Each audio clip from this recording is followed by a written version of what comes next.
Cody, 2 weken op trainingskamp. Hoe voel je je? Ja, goed. Ja, natuurlijk een beetje teleurstellend gevoel overgehouden aan die laatste wedstrijd. Maar ja, we staan er nog steeds goed voor en we hebben nog 1 wedstrijd te gaan in de pool. Dus ja. Je bent zelf goed begonnen aan het WK. 2 wedstrijden, 2 doelpunten. Hoe voelt dat? Ja, is natuurlijk ja, mooi gevoel, fijn gevoel voor mij persoonlijk. Alleen ja, we zijn hier met het team en het algemene doel is om wereldkampioen te worden. Dus dat is echt, daar ligt echt de focus, zeg maar, ook bij mij persoonlijk. Er was 1 Nederlander die dat eerder heeft gedaan in zijn eerste 2 WK-wedstrijden. Weet je wie dat is? Ja, dat is volgens mij Mem. Dus ik kreeg het al doorgestuurd dat hij het ook had gedaan. Dus ja, het is mooi om dat te kunnen evenaren. Ja, hij is natuurlijk ouder dan ik, veel meer ervaring. Dus ik probeer ook dingen van hem te leren, hoe hij bepaalde dingen doet. Dus ja, ik kan er veel van leren. Je verkeert in topvorm dit seizoen. Het gaat veel over de cijfers. Ben je zelf een man die de cijfers bijhoudt? Ja, als aanvaller is het natuurlijk wel belangrijk om je rendement te halen. En dat is altijd ja, iets waar ik naar streef om dat steeds beter te doen. En ja, dus ik ben er niet echt, ik ben ze niet aan het turven, maar ja, natuurlijk, ik ben er wel mee bezig om gewoon mijn statistiek te halen. Alleen uiteindelijk het doel is altijd om de wedstrijd te winnen, dus dat staat altijd bovenaan. Je staat nu op 28 wedstrijden, 16 doelpunten, 18 assists. Hoe verklaar je die topvorm dit seizoen?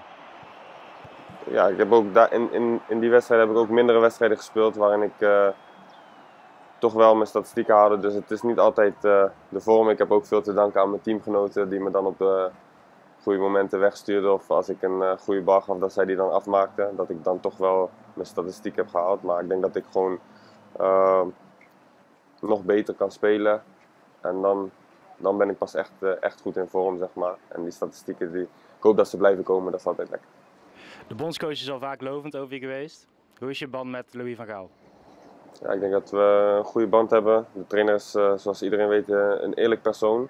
En ja, gewoon veel eisend en recht door zee. En ik denk dat ik daar ook ja, veel aan heb. Dat ik precies weet wat de trainer van mij verwacht. En ja, van de trainer kan ik natuurlijk ook nog heel veel leren met zijn ervaring. Dus ja, ik denk dat we een goede band hebben. Wat doet hij om jou te prikkelen of om het beste uit je te halen?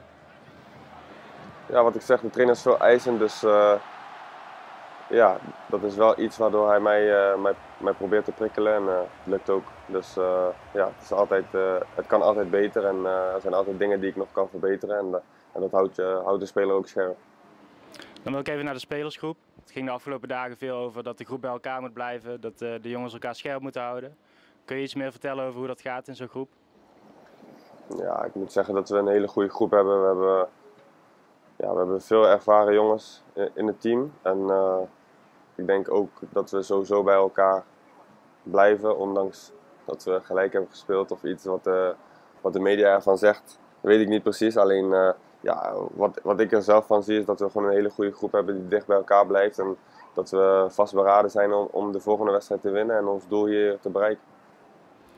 Je zegt veel ervaren jongens in de groep, ook een paar nieuwe jongens, Frimpong, Xavi Simons. Probeer je hem als ploeggenoot bij PSV nog extra aandacht te geven? Ja, Xavi is een jongen die ook al best wel veel heeft meegemaakt qua clubs en qua nieuw zijn in een nieuwe omgeving, zeg maar.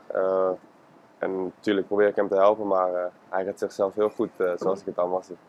Hoe is jullie band? Ja, we hebben een goede band en we praten vaak samen over voetbal of over andere dingen wat we kunnen doen. En ja, het is een hele goede jongen.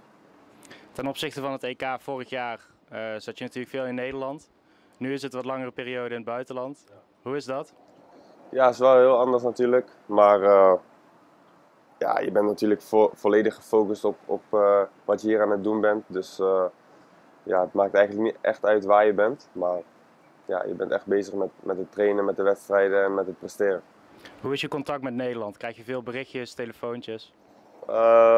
Ja, natuurlijk met mijn vrienden, familie en zo, die spreek ik wel gewoon, ja, niet dagelijks, maar wel gewoon vaak. Dus ja, dat is leuk. Je familie was hier ook op bezoek, ook bij de training geweest. Hoe vinden zij het om jou te zien schitteren op het WK? Ja, dat vinden ze denk ik mooi. Ze zijn trots op mij en ja, wat ik doe, doe ik mede ook voor hun, zeg maar. Krijg je iets mee van de oranje beleving in Nederland? Ja, ik krijg soms filmpjes doorgestuurd van als mijn vrienden of zo samen zitten te kijken, dat. En soms van het Huis van Oranje, zeg maar, dan zitten ze in de arena. Daar had ik ook wat filmpjes van gezien, dus dat zag er wel tof uit. Geeft dat jullie ook kracht als je dat soort dingen ziet, wat er allemaal in Nederland gebeurt? Ja, tuurlijk. We doen het natuurlijk ook voor het hele land, zeg maar. En dan is het fijn als je ziet dat zij ook ja, ons supporten en er voor ons zijn. Je zegt, ik kreeg berichtjes van mijn vrienden, hoe zij aan het kijken waren.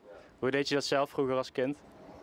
Ja, ik was natuurlijk ook aan het kijken thuis voor de tv als Nederland moest spelen. En dan of met mijn familie of met vrienden. En dan was het natuurlijk hopelijk volle bak juichen. En ja, dat is vaak gebeurd.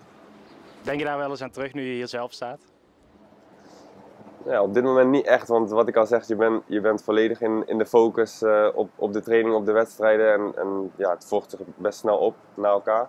Dus ja, je bent daar echt meer mee bezig dan met het stilstaan bij wat je allemaal hier aan het doen bent.